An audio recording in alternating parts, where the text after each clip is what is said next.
Niet huil. Ja, luister maar Hans. Kukkelekie. Ben je nu niet bang dat er wegvliegt? Nee. Mijn vogel is al lang gevlogen. Ja, niks aan de hand. Hij niet. Alles kapot. Kies mij uit te eten met Tito. Biefieworstjes, hiering en pap. Vind ik lekker. Brinta. Niks anders. Echt hoor. Hé jong. Franske. Ja. En een echte zangvogel. Ja. Schiemt zich een beetje. Ja. Allemaal die lui, allemaal vreemden. Dat is dan niet gewend. Alleen maar op de kaas bij ons thuis. Beetje aan huis roepen. Hé, geef me gaat te vreten.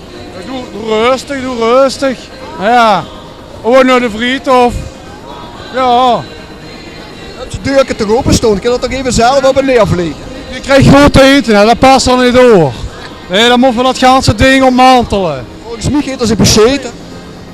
Nee, wel zoals een eigen laag. Loer. Oh, dat lekker. Ja, dan wordt dat misschien wat gehoord. Beetje keumen deed er wel eens. Hé jong, meet. Ik weet het ook niet.